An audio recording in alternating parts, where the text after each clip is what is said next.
it if they want to. If you can keep yourselves on mute until you're ready to talk. I know there's going to be some breakout spaces and various different things in there. And I think that's about it, really, because most of you have been in one of these. So yeah. So I'm just going to basically hand over to Richard and Hannah. I'll probably have my video turned off bits and bobs, but I'll still be listening in. So if you need, and when you break out rooms, I'll be listening out for it. Right. Brilliant. Hannah and I are just kind of working out how do we do this, because we never really worked together, hardly know each other, but we've had some great chats before this. So we are you okay, Hannah, if I just talk this first bit through? We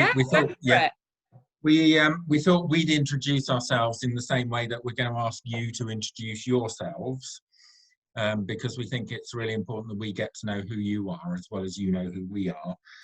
So we're going to, what we've done is we've suggested that we give ourselves 1 minute each, and in that minute you have to just tell everybody who you are, why you signed up for the workshop and what you want to learn from today, and what your overall ambition is in terms of your career. Only a little bit there. So I'll just say those again. Who are you? Why did you sign up for this and what do you want to learn? And what your ambition is for your career. Hannah, are you ready to go? Well, I was going to say, shall I put those in the chat, because 4's quite a lot of questions? Yeah. Shall I just do that quickly? Yeah. So. And I'm literally going to time you because I don't want to be rude and stop you mid-flow. Right. Who are you? Why did you sign up for today? Oh, Zara is joining. Oh, did you? Yeah.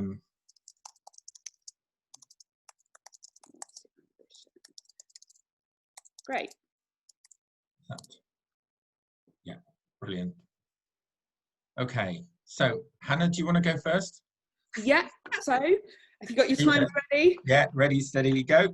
Okay, I am Hannah. I'm General Manager of Birmingham Opera Company. I signed up for today because I haven't always felt very good or been very good, frankly, at networking, but I think I'm okay at it now. So I thought if I could help some other people to feel that they were getting better at it too, that would be nice. What I want from today is to get to know more people in the culture sector in the West Midlands. I've been here for about 1.5 years, which isn't all that long. I moved down from Edinburgh, so I want to get to know more people. And my career ambition is to make great opera, but also sort of smash up everything I hate about the opera sector. Wow, you did that in 40 seconds. Brilliant. Okay, so I'll time myself now. So here we go. Okay, I'm Richard Hayhow. I run Open Theatre Company. I've been running Open Theatre Company for 30 years. We work with young people with learning disabilities in all sorts of ways, which I'll tell you about a bit later. I signed up to this because I genuinely believe that the future of the arts is with young people like yourselves, and it's really important that older people like me make connections with younger people so that we can be creatively joined together and support each other as things go into the future. So I want to discover who you are and what you want to do in loads of ways, and for me, particularly Birmingham, the future of the city is with young people. Absolutely. And my ambition after running Open Theatre for 30 years is to run it for another 10 years. So, hopefully I'll be able to do that. That's it, my time's up. Great. So we can either do this randomly, that you just volunteer to go next, or I can cherry pick you and go, right, you're next. Which would you like? Which would you prefer? You want to just say, I'm going to go now? Yeah? Katie looks keen. Okay. I'm Katie. I'm Katie. Why did I sign up today? I signed up today because I want to learn a bit more about networking, how to get myself out there. I've started a little community project called From Page to Stage, and it's basically to get kids into theatre design and basically the production side of theatre. And basically my ambition is actually to become a scenic artist and a set constructor. But I've created this community group because I love it so much. I just want kids to get to it, and I just want it to be more accessible, basically. Brilliant. 50 seconds. Well done, Katie. Who wants to go next? Ruth? Oh, Kate. Or I don't know. Oh, we got a choice now. Ruth. Oh. Okay. I'll go. Here we go. Ready, steady, go. Yeah, I'm Ruth, and I've just graduated from the University of Birmingham, and I did drama and English there. Why I signed up? Because I love making contact and networking with people, and I think that these workshops have been a really good opportunity to do that. But I often struggle with like maintaining relationships and having the courage to keep this relationship going, other than just an email address. And my career ambition is to be a director / performer for theatre and or film. Yeah. Brilliant. That was 40 seconds, Ruth. Okay, so Kate, do you want to go next? Yeah, so I'm Kate. I'm studying history of art at university, but I'm really interested in producing and curation. I've done more producing, so curation is still something I'm trying to like find my way into. I signed up because I like meeting people in the West Midlands sector. I think there's so much going on here, and it's frustrating that everyone thinks that to be creative you have to go to London, and I want to meet more people that are right here. And yeah, I just want to be here to meet people. Like I mentioned, my ambition is kind of, I'm not sure, some sort of arts events, whether that's galleries, whether that's multidisciplinary arts. I'm into all sorts, so something in that sector. Thank you, Kate. That was just over 40 seconds. Who's next? Who would like to go next? Misha? Oh, Laura. Laura's unmuted. Yeah. I'll go. So hi everyone, I'm Laura. So I work for a dance company called Motion House, but I have been on furlough forever. So that's kind of part of the reason why I wanted to sign up, is just to keep engaging in the sector and meet people. But also it's not something that I would naturally do, so I'm kind of trying to force myself into uncomfortable situations. So I was hoping to learn how to do that better in real life, and get some tips really. And then my ambition is to hold more of a senior position in an arts organisation and to create access to the arts as well, so like it's more open for people coming up and to experience it as well as audience members. Okay. That was 60 seconds. Brilliant. Misha. Hi, yeah, so my name is Misha. I'm a final year drama student at the University of Birmingham. I'm an aspiring stage manager and producer, hopefully a bit of both at some point.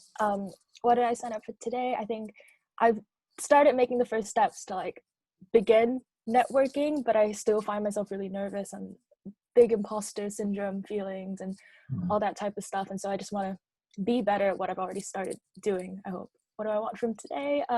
Meet more people around Birmingham, other young people.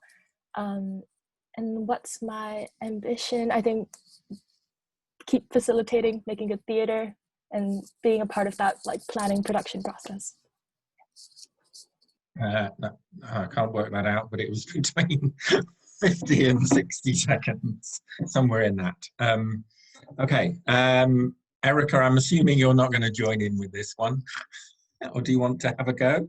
I'd love to hear Erica's answers to this. Okay, all right. So who am I? I am Erica. I am director of Culture Central, which is a region-wide now culture sector support organisation, which is basically just about I suppose making sure everyone knows collectively the importance and value of the arts and cultural sector. Why did I sign up for today? Well, why are we doing this? Because it is important, massively important, that, again, very much like Richard says, that that our future of the sector is in the young people that come through it, and how we support that is really important. And also, I have a kind of a passion for learning and arts and with young people, so that's a personal thing. What do I want from today? For you to get as much out of it as you possibly can, and to steal those amazing brains that are in the room. And my ambition career-wise, well, does it have to always be the West Midlands? I'd like to put the West Midlands on the UK's cultural map. That's kind of that's my ambition. So there you go. Does that help? Yeah, that was 57 seconds. Brilliant. Great. Okay, that's good. Hannah, do you want to talk through the next bit, or shall I do that? Yeah, for sure. So just to let you know, I got a message from Zara, who was having technical difficulties, and she says she's going to try and sign in on another device if she can. Her Wi-Fi is very unstable. So Zara may be coming back, hopefully. So in this next section, we thought we would tell you a little bit more about Open Theatre on Richard's side and Birmingham Opera Company on my side, to put our two companies in a little bit of context. Another reason that we're doing that is because we're going to move into an exercise after that, which is all about networking. It's not going to be a test on what we've just told you, but the introduction to the company sort of serves as a springboard into the next exercise. So that's where the next little bit is going. As we're introducing our companies, feel free to write any questions into the chat that we'll then kind of pick up when we've both introduced our companies. And if you'd rather just ask your questions without writing them, that's fine too, whatever works better for you. So Richard, do you want to start? Yes, I will do my best, because I've got to share screen. So what I've decided to do is to show you 3 short videos that try to capture the kind of company that we are, to give you some sense of who we are and what we do. Like I said, Open Theatre Company, I've been running it for 30 years. For 27 of those years, we've been working exclusively with young people with learning disabilities.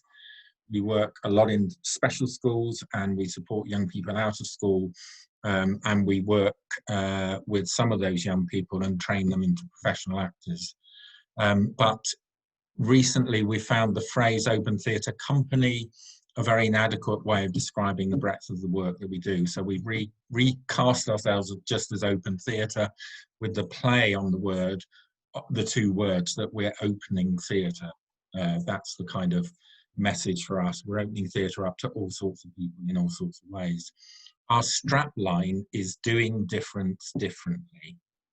Okay, so not only do we approach things differently, we try and do that different approach differently every time. So we don't want to establish set patterns of work.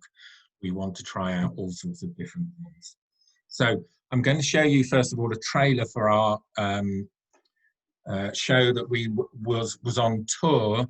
Was supposed to be on tour between March and May this year, but obviously it didn't happen, or only the first 4 venues we got to. It was on a national tour, and in many ways this is the most visible part of what we do. It features 5 actors with learning disabilities, 2 without.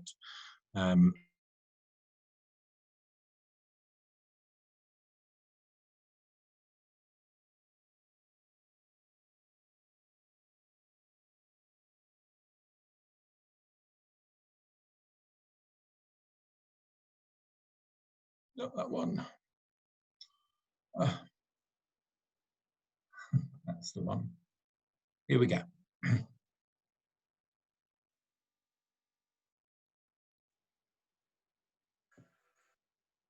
you hear the sound? No.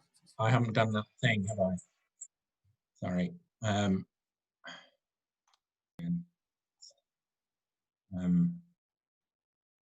That one.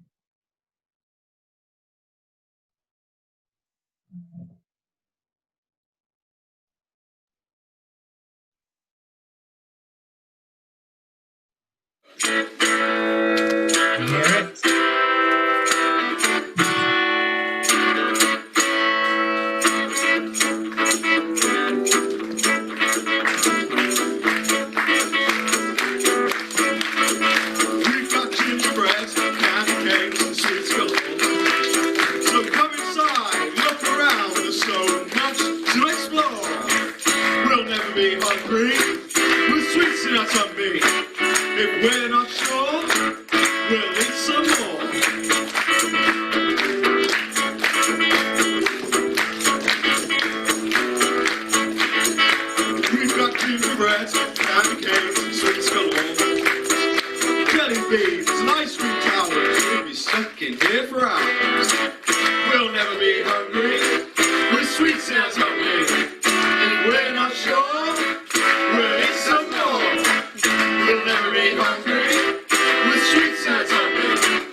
Okay, so that's in many ways the most traditional, obvious thing that we do. It was geared for family audiences. We developed it in partnership with the Birmingham Hippodrome and set off on our tour from there.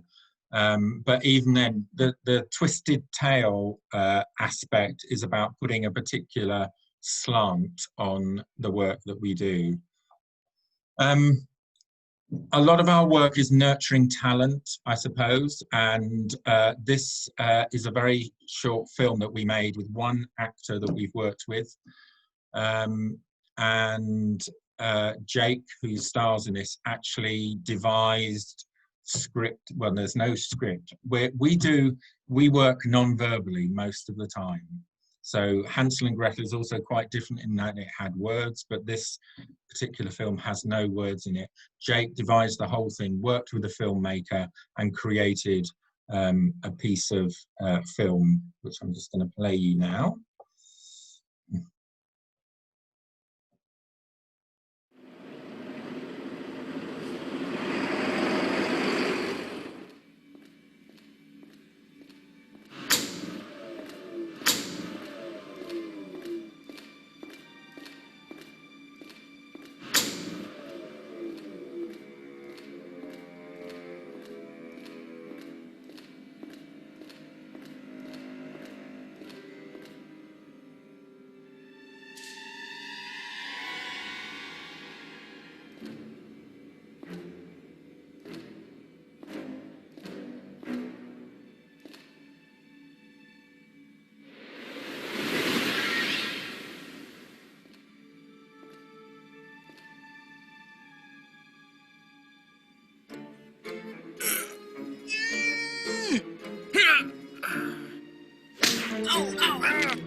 Okay, so the interesting thing for me is just to unpick a little bit about where that came from. I met Jake when he was 10 in a special school, when I was working in that special school. He's 28 now. And so he learned about the way we worked right from an early stage. He then started coming into school working with me as an assistant practitioner. And we used to have this exercise called What's in the Bag? And you'd take something out of the bag that was imaginary and start miming and acting with it. And from that, Jake developed all these ideas, and then he developed into a short stage piece, and then it became a film. So that's just unpicking the process a little bit there. So the other major area of our work is in special schools, and we've got a team of about 10 practitioners who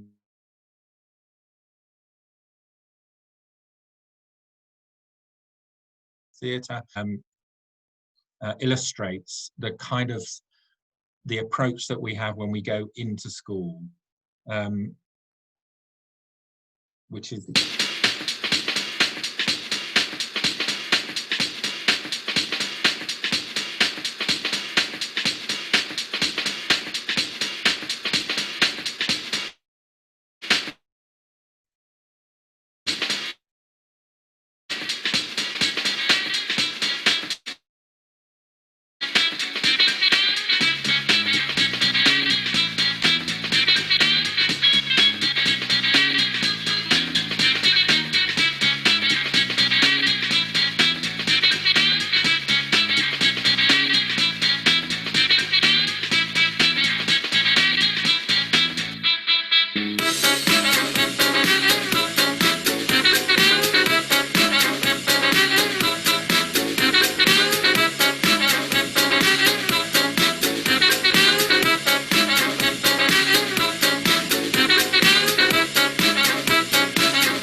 okay. So that's a kind of illustration of the work that we do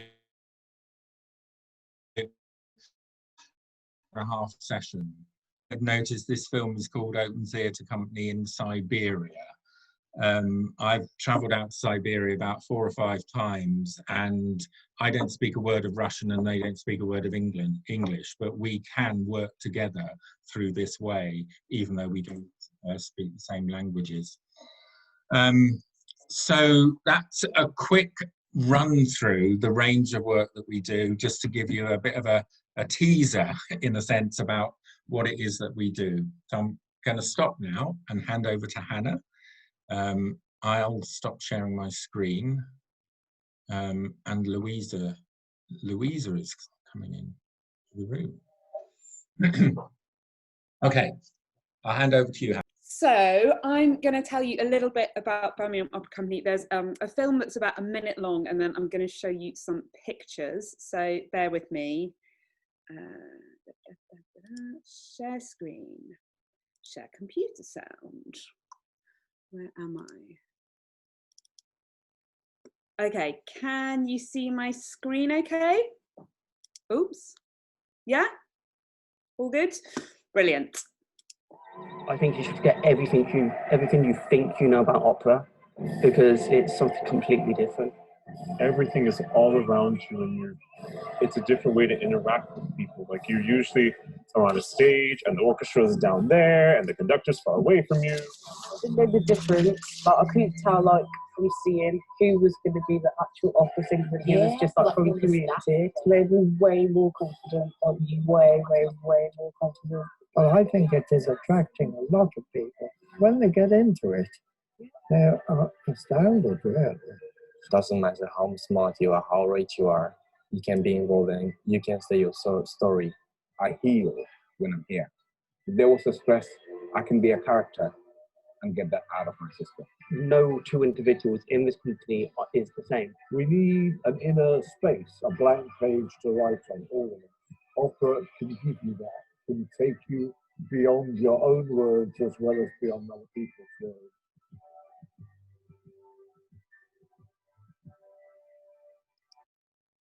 So that's a little snapshot of the company. Oops.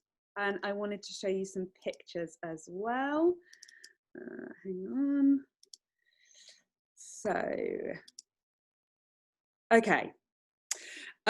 So I worked with 3 opera companies before I joined Birmingham Opera Company, and these are the 3 theatres where those companies are based, and they produced most of their work, and they're all very glossy. But Birmingham Opera Company actually produces theatre mostly in spaces like this.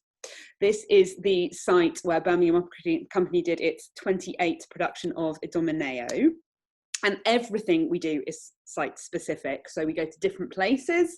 We've been to factories, warehouses, stations, shopping centres. One production was in a burnt out ice rink. Another one was in a repossessed nightclub.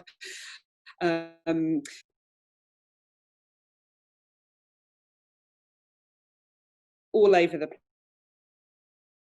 place in the end. So that they are production shots from that space. When we work in a venue, there is no seating. So this is our last production, Lady Macbeth of Mtsensk. You can see, particularly in that photo on the right, how close the audience is. So when you arrive as an audience member, you're not too sure who the cast is and who isn't. And at any one time, someone next to you could start singing at 100 decibels because they turn out to be one of the cast. You'll also see that there's a huge number of people involved. So for every show that we do, we issue an open invitation to the people of Birmingham or further afield, if they want, to be in the opera. So you can join as a singer or as an actor. No previous experience is required. There are no auditions. We offer all the training that's needed, and we pay volunteers' expenses as well. So it doesn't end up costing the volunteers anything at all. I often get asked, what do we do the rest of the year with one massive scale production a year? Well, every year we are very, very busy. We do over 100 different events. Being part of the city of Birmingham and part of all of the communities that live and work here is really, really important to us. So we work with a lot of different partner organisations, workshops, events, small scale performances. None of what we do is off the peg. So we don't have a 1-hour introduction to opera workshop. We engage with each partner that we work with to try and figure out, okay, who are these people? What are their interests? What is going to resonate most with them? And as you know, it's not just about us going out and sharing what we know about opera. We're interested very much in hearing what other people have to say about opera as well. So every time we go out, it's in the spirit of conversation. Having a huge number of volunteer performers. I think in our last production there were more than 200 volunteers, some with lots of experience, some kind of performing for the first time. I get asked a lot, is it any good? And we're very proud that we've won quite a lot of awards. It's nice to win awards when you actually go to the parties to pick up the awards, but you know, we got one this month, which is very nice, a European award. Last year we got the RPS award, which is basically like the classical music Oscars, which was fun. but we're as interested in what our audiences have to say, and our audience is reflecting the entire city. So it's really nice to get nice feedback from people in the industry, but we also care a lot about what our audience thinks. So one of our favorite audience comments we recently had printed onto a banner that we take out and we show at events as well. So we've got a nice quote from The Guardian and some audience comments as well. And I think that's really all I wanted to say about Birmingham Opera Company for now. On mute. Great, thanks, Hannah. So before, we're going to split you into two little groups so you can have a little chance to talk to each other about something. But before that, we just thought, do you have any questions to either Hannah or myself about the work that you want to ask, that you want to know more about, wasn't clear, interests you, or whatever? Don't feel shy. We're happy to answer any kinds of questions, just to help you get a bigger picture or a better picture of who we are as companies. Got any thoughts? Richard, I'd really like to ask you a question, if that's okay. Yeah. I find your sort of theatre really interesting, because I love, you know, working with people who may need a bit of extra help and everything. And, you know, I've always had it on my mind, like, how do you, especially with non-verbal work, how do you get it across, and how do you kind of start those sort of conversations of how to start that workshop? That's a good question. Yeah, I know what you mean. And it's not easy to answer. And the easiest way to answer is to come into a session and see it for yourself, because we've done training sessions with all sorts of people about working non-verbally. And it's only when they see the work that the penny drops and people go, I get it. But I think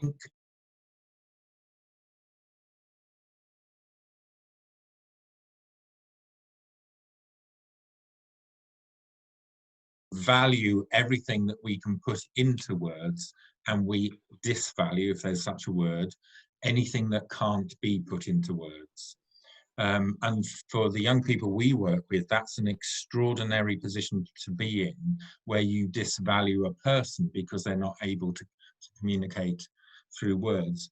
But also that what we believe fundamentally is what a lot of people say but don't really kind of go along with it, which is that what you communicate with words is 1/10 of what you're communicating actually through the process of being a human being. So the reason why we're able to work in schools so much, and the schools pay us to go into the schools to do this work, is because fundamentally our work is a communication tool. So, and it's a non-verbal communication tool that's incredibly effective. And if you can communicate effectively, then you can achieve things with people. I don't know if that doesn't really answer your question too much, but yeah, and it takes so long to get your head away from words and into a different place. Yeah. Thank you. Okay. Anyone else got a question? Kate. No, it's just where are you based? Sure, but like anywhere. Yeah. You or? We're based in the West Midlands. We started in 1990 in Coventry, but gradually emigrated to Birmingham, where we've been based for quite a long time. And now we're also working back in Coventry because of City of Culture and various things. But we are office-less. We made a deliberate decision not to have our own office, so we've been based at the Hippodrome for a long time, but we've worked from the Rep, from MAC, from Belgrade Theatre.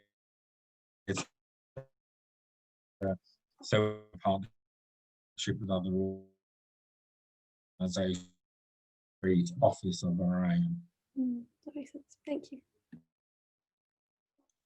Hi, I've got a question for Hannah at the Birmingham Opera Company.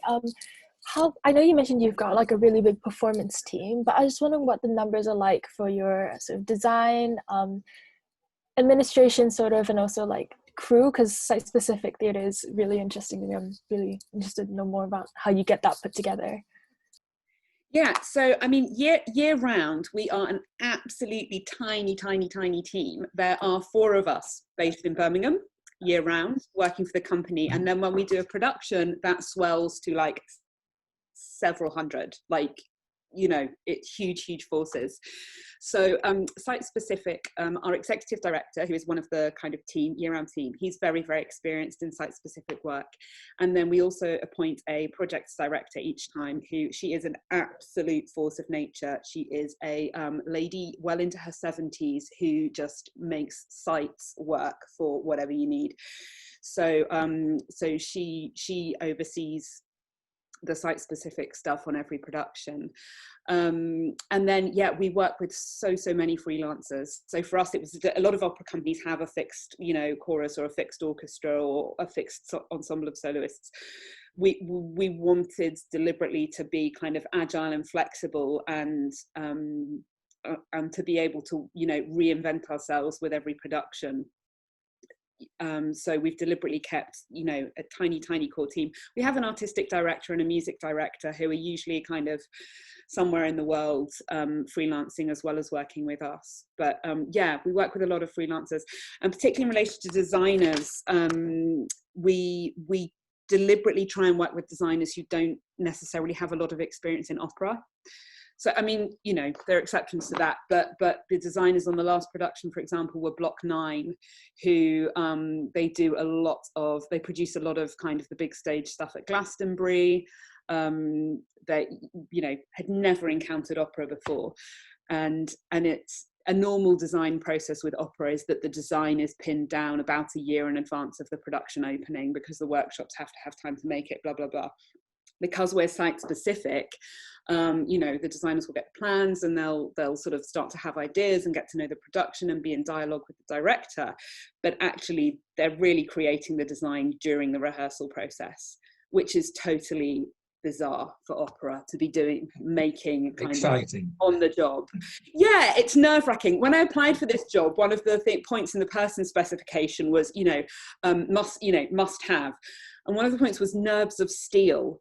Yeah. And I thought, oh, that's a strange thing to have. But like now working here for a year and a half, yeah, I understand why. Because all of the normal kind of safety nets that you have in the world of opera, they are all taken away, which is kind of exhilarating and very stressful. Thank you. Any more questions? Yeah. Laura. I kind of wanted to ask both of you really, because you both mentioned a lot of community work, and I wondered how, if you're still being able to do that at the moment, or how is that worked? And yeah. For us, it's been incredibly important to maintain contact with as many of the young people as possible that we work with. We weren't allowed in schools in the summer term, but since September we've been allowed back in, which is amazing and great. But we've had to adapt the way, I mean, everything about our work is the exact opposite of the situation we find ourselves in. So social distancing in our work is sort of an anomaly. It's just ridiculous on many levels, but we've managed to do that. We've worked on Zoom a lot, obviously. We have done online sessions. We've done various other projects where we've met young people in parks and stuff. But we are consciously building now towards the time, hopefully from April onwards, when we can start to get back to do things the way we used to do them in that sense. But I think our prime aim during this period has not been to look at how we create product in that sense, but how do we continue to connect with the young people we work with and support them. Yeah, a lot of our year-round work has moved onto Zoom and to online platforms. So we've made big efforts to keep it going in partnership with lots and lots of community organisations and other charities. One thing that we're thinking a lot about, and I feel like we haven't cracked yet, is sort of tackling digital exclusion. So we're aware that there are a lot of people for whom online just isn't an option. I mean, we've set up a partnership with a community radio station in Birmingham, and been producing some work with them so that people who listen have access to community radio but not necessarily kind of broadband or whatever can kind of engage with that. We did manage in October to do some pop-up performances, which was so much fun, our first live work since March. And so in fact, yeah, we went to the Botanic Gardens and we were at the Museum and Art Gallery, and my favourite part of that pop-up weekend was we were at Tesco Spring Hill, performing there on a Saturday night, which was sort of awesome. So it's a kind of constant reimagining of the work, and I feel like we've made big strides, and we'll keep trying to reinvent what we do so it works. Great. Ruth, I know not to put you on the spot, but you're the only one who's not asking a question, just to give you the opportunity if you've got one. I think that they've been covered. My main interest was how like you do a workshop without using any voice. I just was really, yeah. And you said that you have training sessions with them, so yeah, I'll try and get in touch with you. Okay.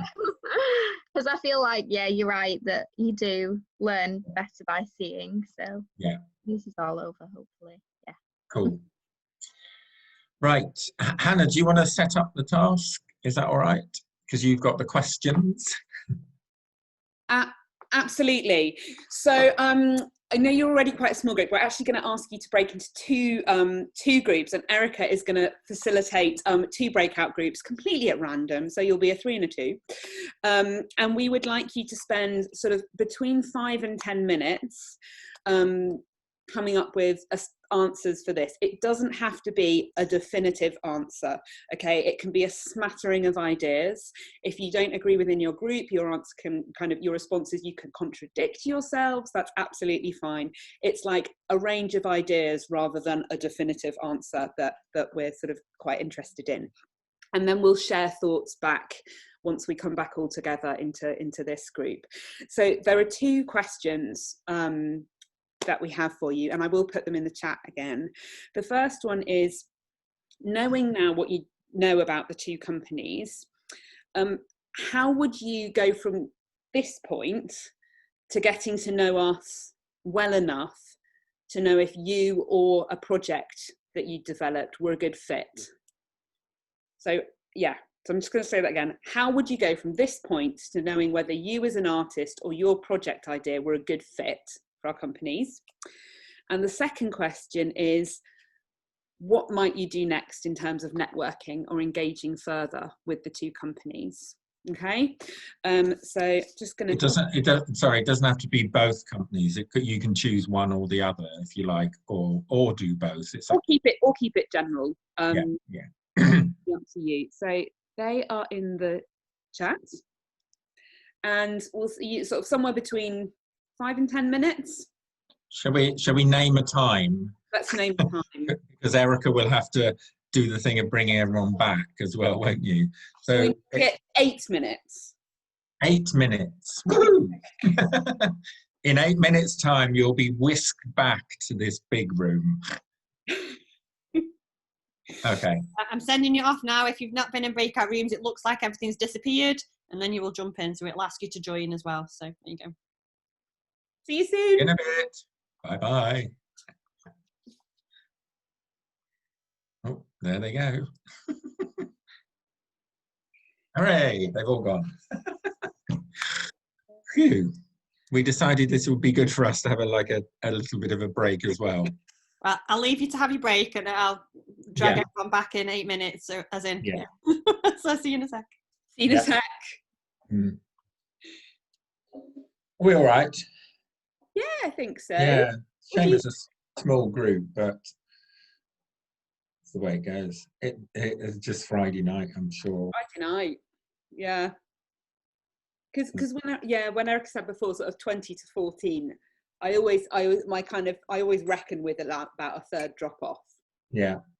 But you know, that's fine. We've had 2/3. And now I was boasting, our session sold out.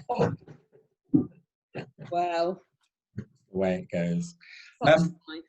I used to direct large-scale community plays. I didn't tell you this. Before I started running Open Theatre Company, I used to go to cities and set up community plays involving maybe 150 people. We did a very similar kind of process to you.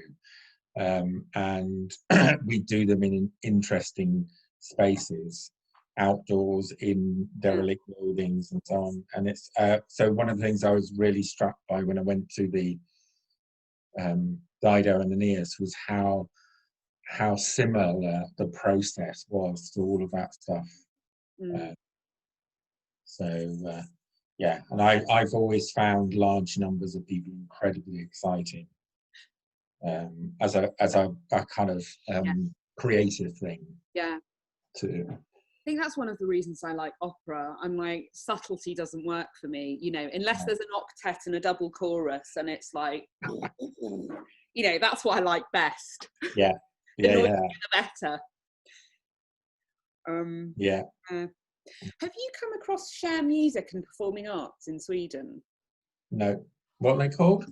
Share music, as in SHARE. Share music and performing arts. It's just when I was in Sweden, I did a lot of work with them. We commissioned an opera for a cast of disabled and non-disabled performers from a Danish composer, and we toured it in the region, and it was you know, with some of the people involved were non-verbal or you know, had very limited kind of language as we would, you know, understand it. I was just wondering if you come across them, because I absolutely loved working with them. Are they still going? Yeah. And it's interesting because Sophia Alexanderson, who's the founder and the artistic director of them, it's been going for about 15 years. She does a lot of work in, let me get this right, Belarus. Belarus, yeah. Yeah. Wow. So it was interesting when you said that you'd been out to Serbia. I thought, I mean, not that it's the same place, but yeah. It's not Serbia, it's Siberia. Oh, Siberia, sorry. Yeah. So yeah. That's a really bizarre connection to have, and it sounds grand to go to Siberia. It's bloody awful. I'm sure it's not. No, I'm sure it's not grand. The reality of it. But what's been brilliant about it is that it was through the university and through a contact that is in England who works at the university. That's how it all developed. It's a bit of a longer story than that. But when I went out there, I think it was the second time, because I have to teach adults as well, and you do have to talk when you're teaching and explain what you're doing. So they'd set up a translator for me, and the translator pulled out at the last minute. So on the Sunday night before I started on the Monday, they grabbed hold of this woman who was a chemistry student at the university, but she was very, very fluent in English. So she became my translator. It turned out that she has a son who's on the autistic spectrum. She started coming to translate for me, and then started joining in the sessions. And then by the end of the week, she was my assistant because she loved it so much. And it was beautiful because the first day when I tried some stuff out, she went home and did all that stuff with her son. And she came back the next day and said, it's just transformed the way I connect with my son. But then she came over to England and trained with us. And then she went back and she's now set up a theatre department at the university doing this practice. This chemist? Yeah. Amazing. Well, if I may, that's Yeah, if I may, I'll send you the website for Shen. Yeah, no, do that. Yeah, and also the trailer we made for the opera that we No, that'd be really interesting. Yeah. I know there is work taking. I mean, feels like there's quite limited work taking place in opera in terms of including. I think that there have been a few people who've worked with us who were in Dido and in other stuff as well, because I know there's been connections across, but it's never been developed, I suppose, in that sense. It's been haphazard or random as to why they got involved, sort of thing. Yeah, interesting.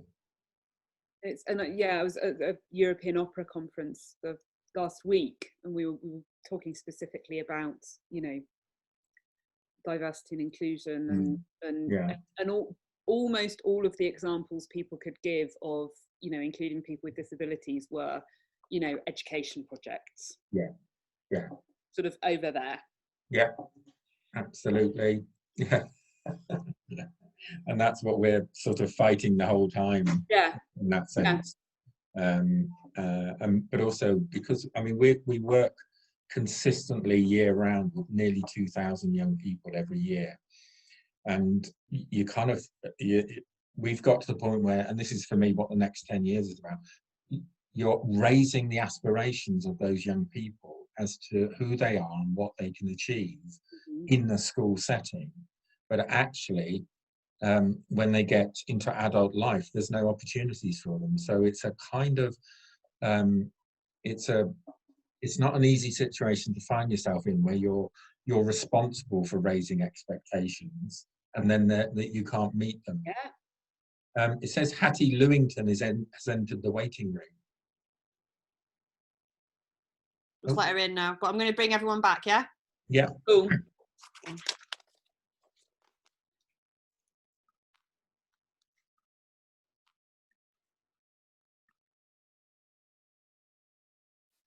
Hi Hattie, are you there?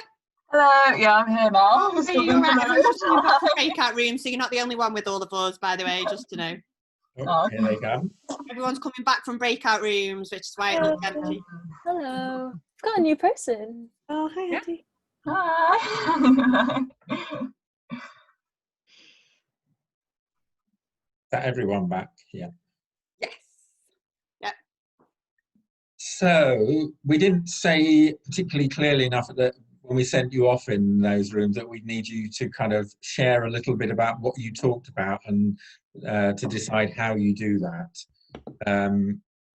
Oh, Katie's got bad internet. Okay.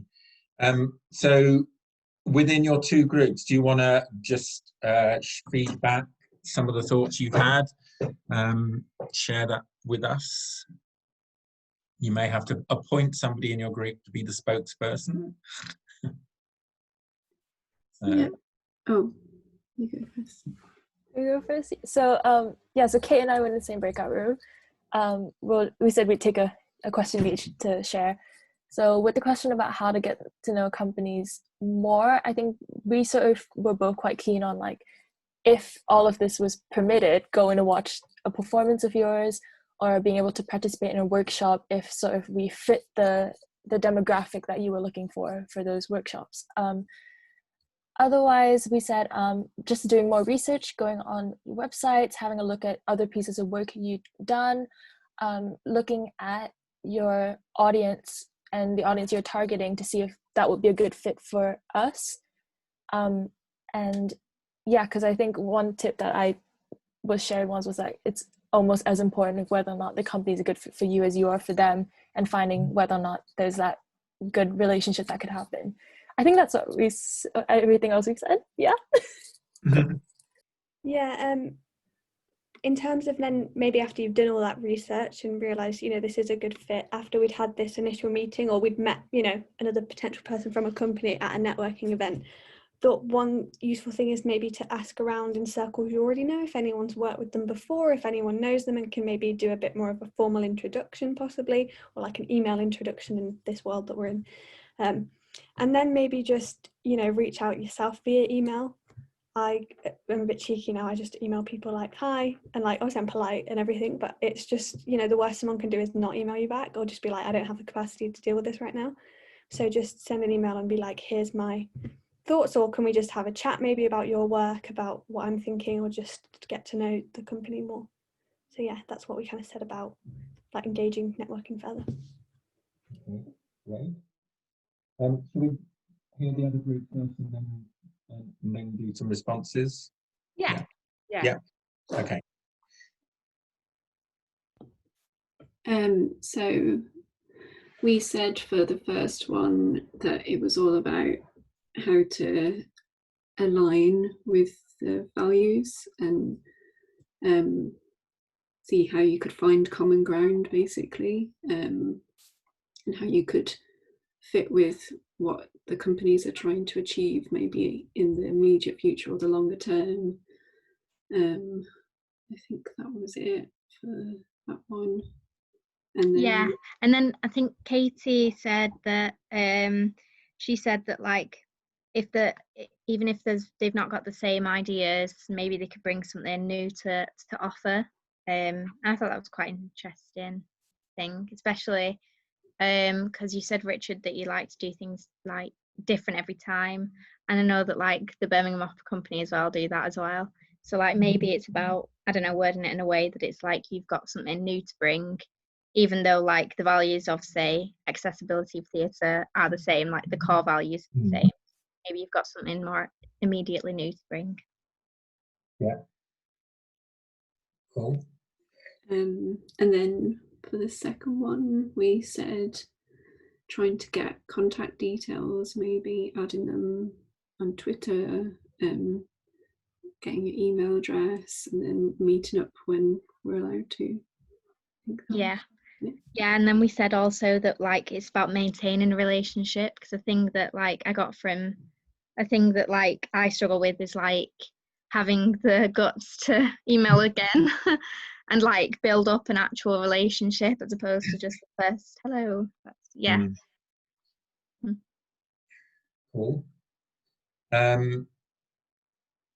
There's two things I'll pick up on that. One is when somebody talks about or says something about this is what you do and this is what I do, and maybe there's a connection between those two things. They're not the same things, but maybe there's something that can come out of that. I immediately get interested because there's a dynamic there. I suppose there's something interesting.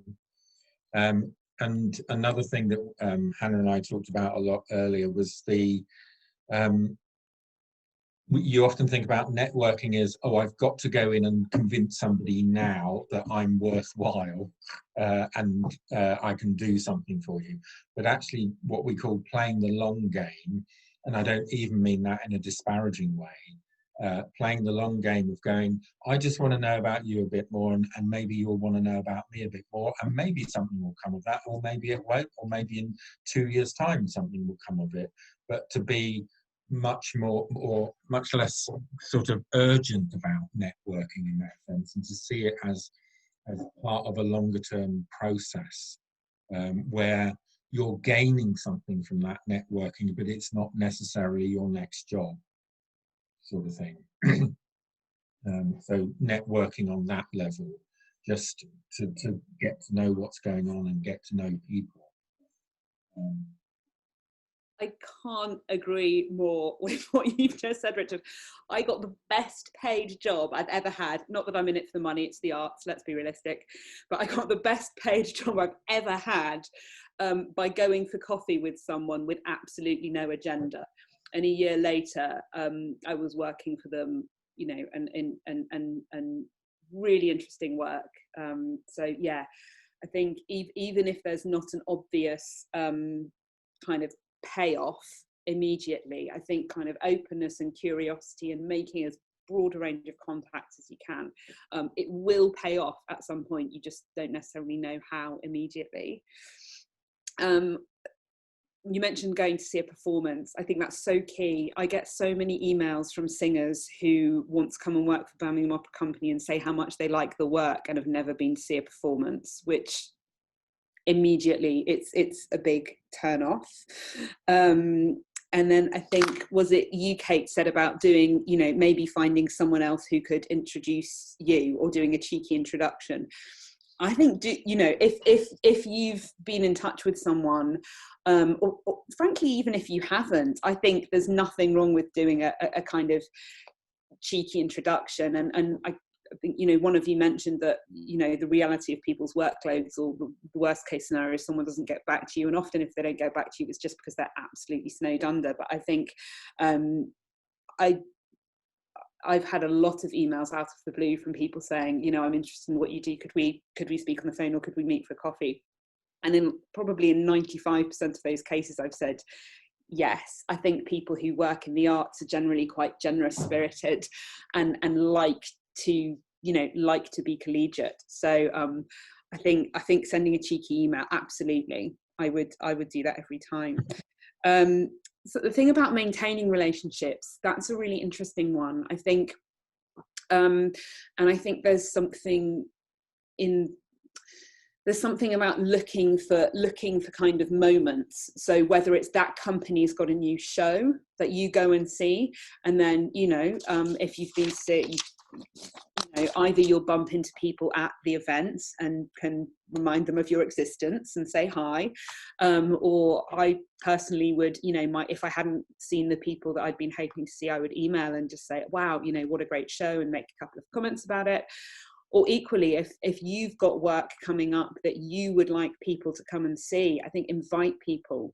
You know, that's an equally important part of networking, is making, because even if people can't come along and see what, I mean, this is assuming we all live in the real world and live and in person, but even if people can't come and see the work, it just reminds them that you're there. It shows that you're kind of working. They'll at least, you know roughly what you're doing. So I think, yeah, inviting people to what you do. I'll just chip in a bit more as we're talking, which is something I think is quite difficult to do, which is being real, being yourself. Again, Hannah and I were talking, I get a lot of emails from students saying, oh, I've just done a drama course, I'm really interested in coming to work with your company. And you know, it's a standard email they're sending around to everybody. There's no thought gone into who we are and why you want to work particularly with that particular company. And I think for me, the most important things that remain and sustain and will enable me to remember who someone is if I feel they've been real. And another example of how things pay off in the long term is when I don't know, it's been maybe in the early 2000s, I went down, Channel 4 had this huge thing about disability. So I went down and met their disability arts officer, Alison Walsh, and I pitched the idea of doing a sitcom with our company of actors at the time. And we talked a lot, and we talked really well together, but nothing happened. It wasn't the right time. 10 years later, she emailed me and said, are you interested in this? Which was being the associate producer on a TV series called No Offence, which some of you may have watched because it was on quite recently. And they wanted a cast of 15 young people with actors with learning disabilities. So 10 years later, Alison remembered the conversations we'd had.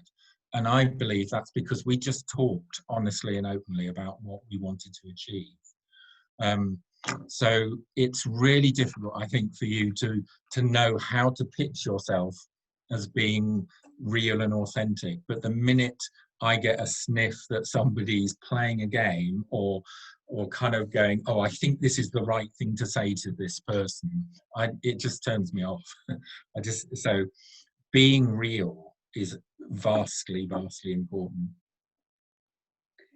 And on a very practical note, if you are contacting a lot of people, like maybe there's an element of the email you'll copy and paste because what you're going to say about yourself is probably might be similar to a lot of people.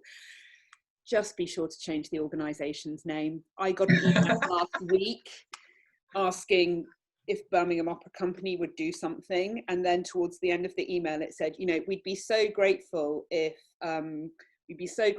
Northampton Theatre could blah, blah, blah, blah, blah. You know, just, it happens. And this was from quite an experienced opera company. So just be super careful. Yeah, yeah. So have you got any more thoughts, questions? Hattie, you just joined us. I don't know if you're able to pick up on what we've been doing, and Katie's got a question. So Hattie, if you hold on and just hit see what Katie's question is, and then are you going to type it in the chat room, Katie? I'm looking at the chat. I think Katie might type it because her internet's poor, but we'll see. I'm on tenterhooks. Yes. What's Katie's question? Is it coming? Or while we're waiting, shall we ask Hattie? You look like you. Oh, hang on. Here it is. How do you try and put across your purpose for partnering with someone, but they may not see your point of view? Interesting. Yes. For me, that's about dialogue. It's about saying true to what you want to be, but listening. She was typing as quickly as possible.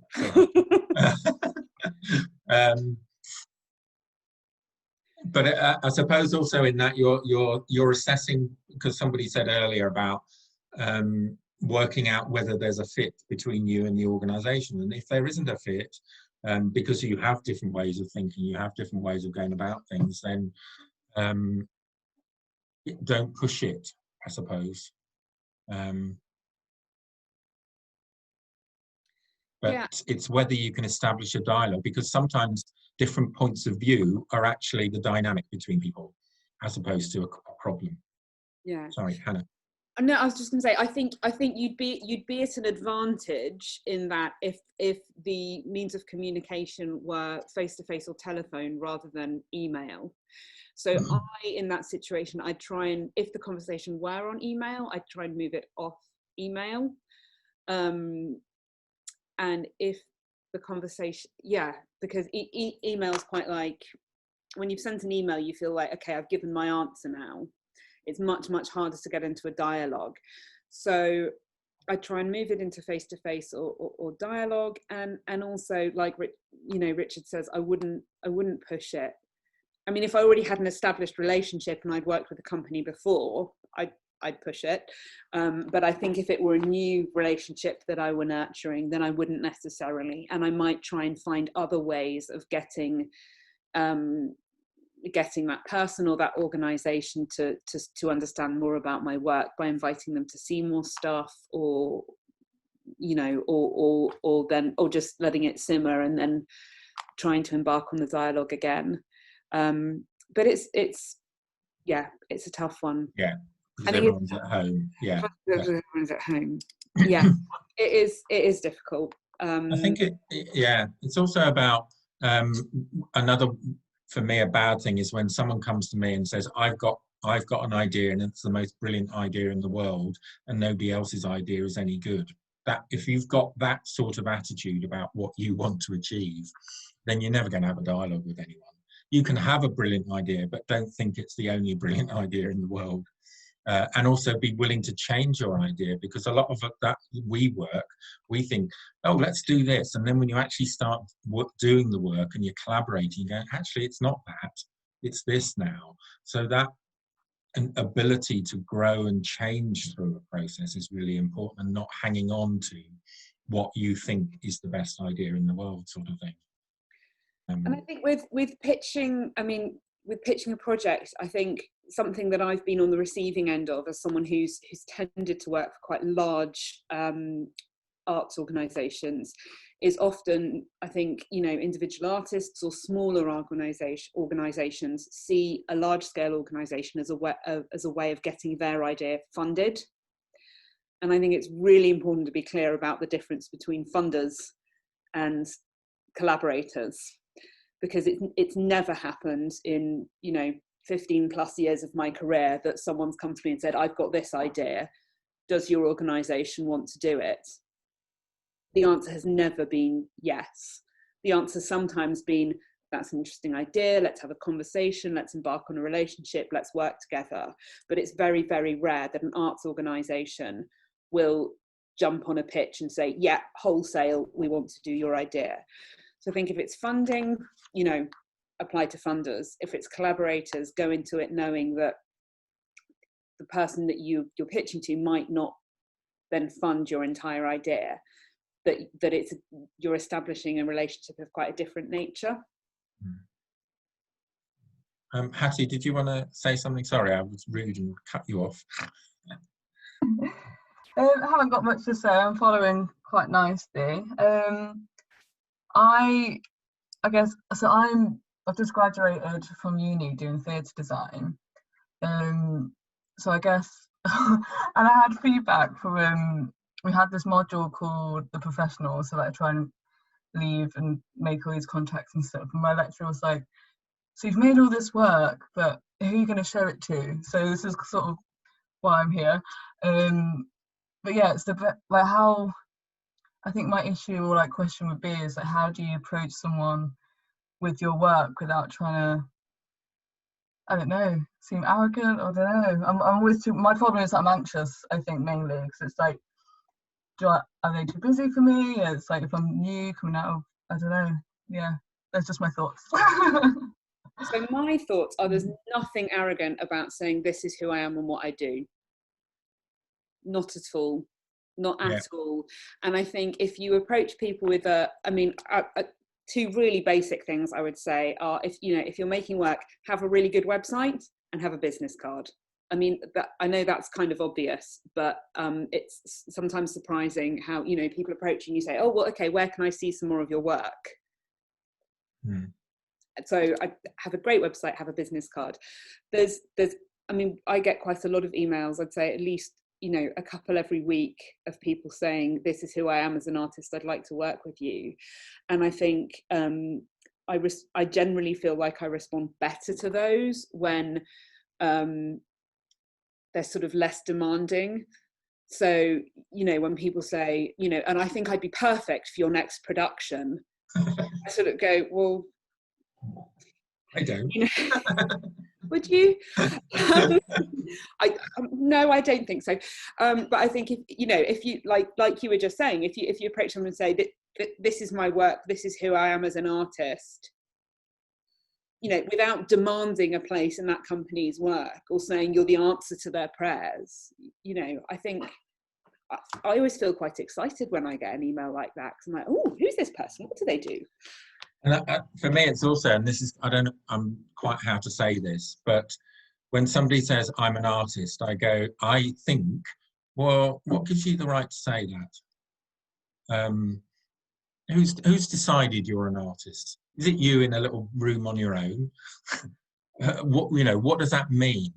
But a better way of looking at that is I want to know who the person is, and then what their art is about. Do you see what I mean? Because I don't believe we are born to be a thing called an artist, as much as we like to name it. But so making connections on the kind of who you are as a person, as well as what you're able to do artistically and creatively, is really important for me. I don't know whether that resonates for you as well, Hannah, but there's a lot of myths around the arts that you have to be the precocious, the precious artist in order to be any good, and that is not where it's at all. So the more people tell me they're an artist, the more I think, yeah, but what right do you have to name yourself like that? Because where are you? What are you doing? If you're saying I'm artistic, I've got really strong creative ideas, I like doing this sort of thing, I'm far more likely to listen to you than you naming yourself as an artist, if that makes sense. Any more thoughts? I think Misha, what yeah. you Hi, and I'm just listening to what you're saying, Richard, and I think it just reminded me of that thing I was mentioning about imposter syndrome. I think the main advice that people have been giving about that is like, fake it till you make it. And I think I just wanted to get your advice on like finding that balance between calling yourself what you want to be, almost like saying that, yes, I am a XYZ, even if you don't feel like you're at that point yet, and how to approach, I guess, sort of your advice on like finding that balance between selling yourself but also not going into everything with an agenda, like if you have any advice on that. Yeah, and I know what you mean a bit about faking it till you make it, and part of it that is about buoying yourself up in that sense to be in that. But I think what I'm trying to get to is that what we're talking about is a doing thing. It's not a state. An artist is a state. Being artistic and being creative is a process. It's a doing thing, and that's what I'm interested in. Is people who can do things, not people who can say things, and that's obvious in terms of what the practice we do as well.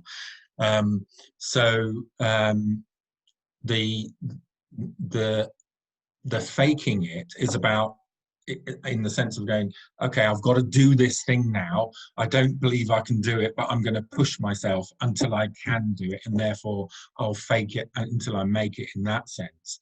But to simply call yourself an artist, for me, is too fake in that context. So so there's often times when you I was talking to Hannah earlier that before I worked with actors with learning disabilities, I ran community plays with a cast of 150 people, and you'd go in a room and there'd be 150 people in there, and you go, oh my God, I've got to make this work. And I'm going, can I do it? And the only way to get through that is to say, yes, I can do it, even if you somewhere believe you can't. So you're faking it in that sense, because somehow you know that if you push yourself, you'll get there. And then people will see you as somebody who's capable of doing it. But if I went into that room with a group of community cast and said, I'm a director, they'd go, what? What do you mean? But if I go in a room and I get them excited and doing stuff, then they'll trust me. Do you see what I mean? There's a whole lot of difference. That makes sense. I think I misunderstood a little bit when you went through it the first time, but I see what you mean. Yeah. More like showing, doing the work as opposed to just saying you're. Yeah. Can I just add in to something on that? Is that all right? Yeah. Just on imposter syndrome. So, would you believe, right?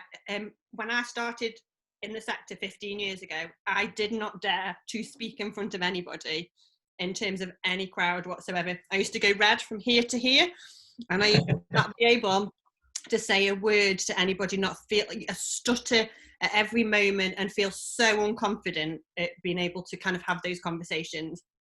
It's about the fake it till you make it is not necessarily in name, it's in how you do it, and you pushing yourself each stage to go, I hate this, I can't do it, because the more you do it, and every time those nerves get you and you get those butterflies in your stomach, and you still go it, and you cock up and you make a mistake, but you still learn from it, and each time it gets easier and easier and easier and easier, and that's the fake it till you make it.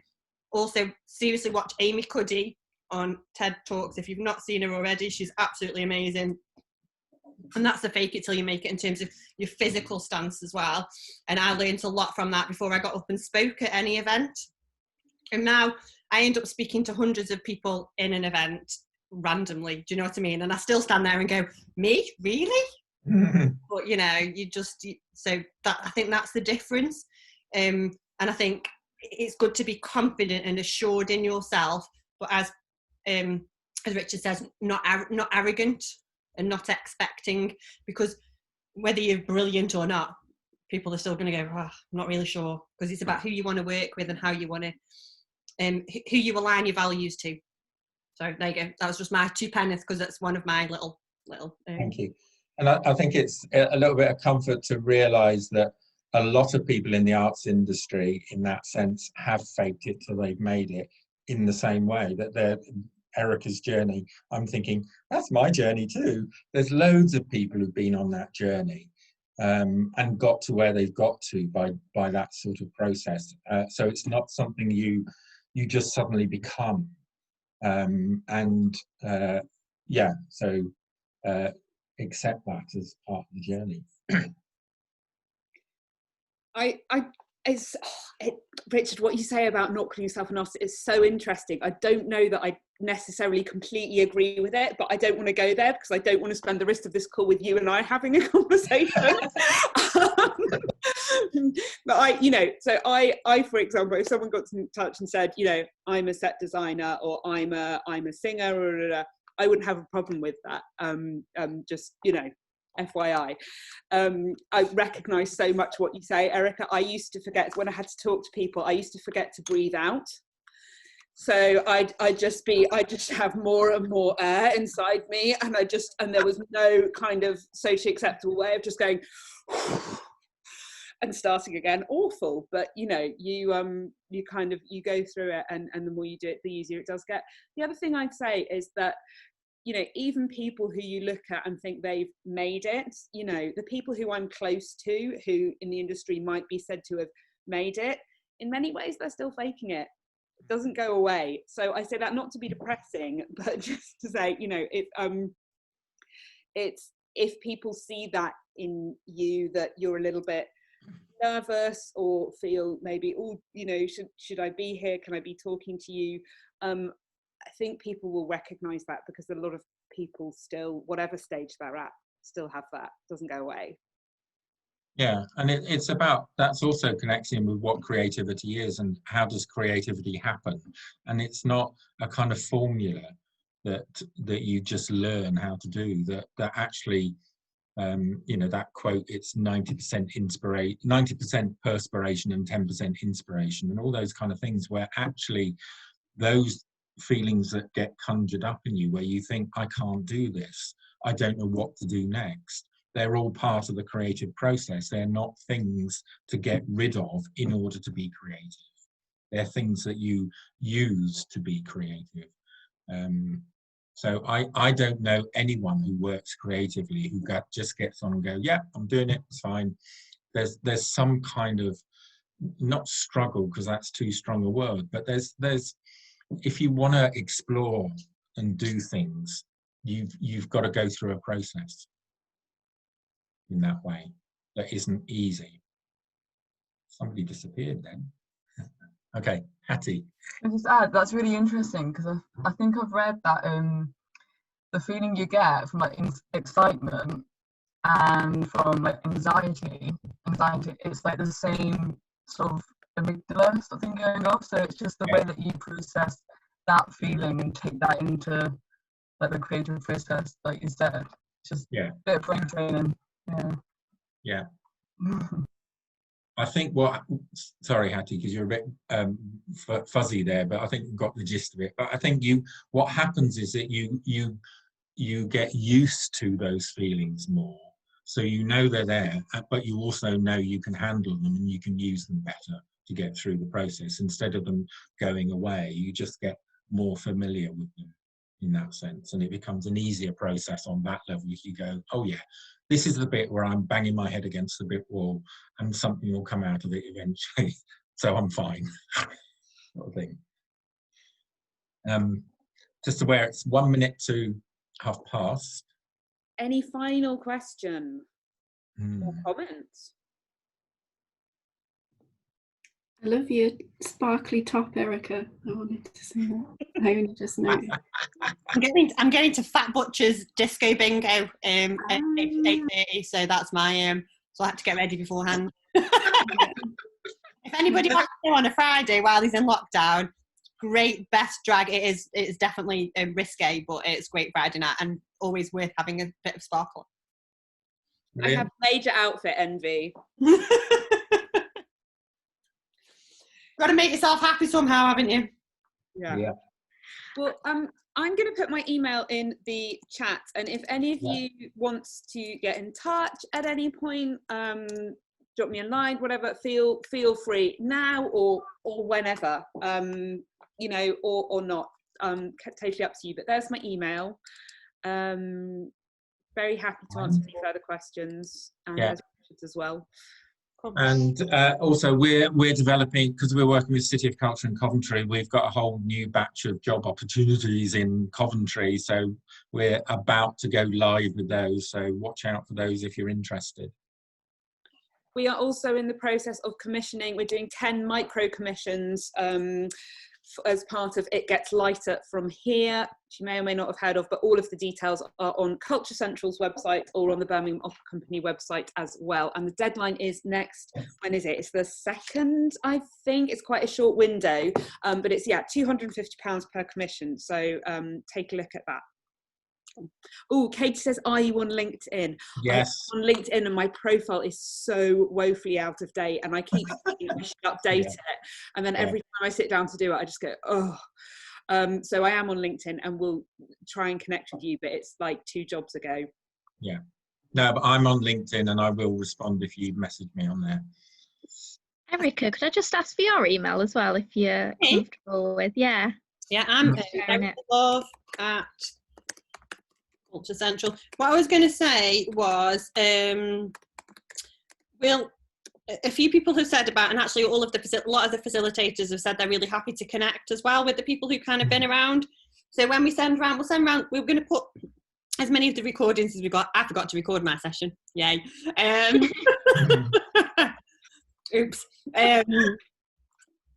Up on YouTube and send that round along with any of the resources that we've got as well.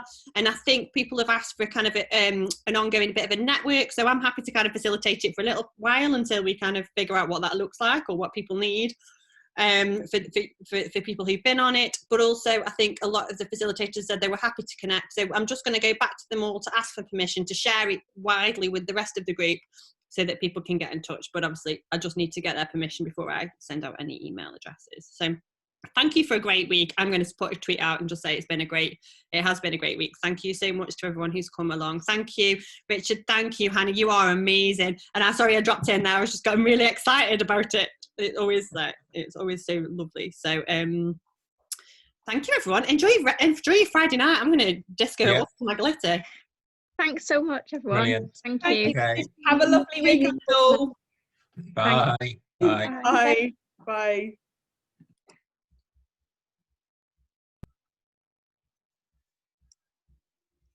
We come.